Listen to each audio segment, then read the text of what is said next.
नमस्कार, मी मंदार गोंजारी. पुणे आणि नाशिक दिनांकमध्ये तुम्हा सर्वांचं स्वागत.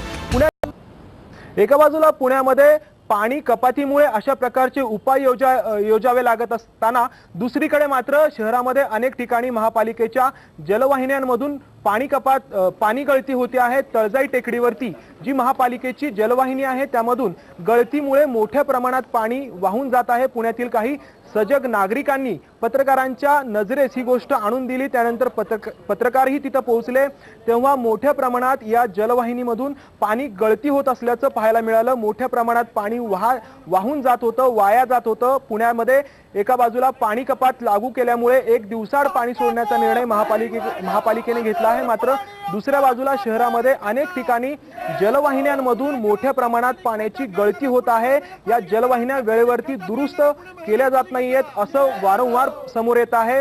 पुण्यातील तळजाई टेकडीवरती मोठ्या प्रमाणात पाणी वाहून जात असताना पाहायला मिळत होतं.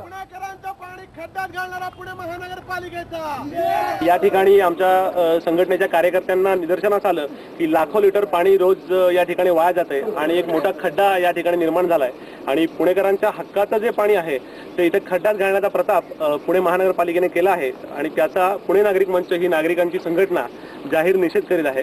आणि या ठिकाणी आम्ही पुणे महानगरपालिकेचा जो प्रतिकात्मक पुतळा आहे त्याला जलसमाधी देऊन या पाण्याचा अपव्यय करण्याचा इथे जाहीर निषेध केलेला आहे.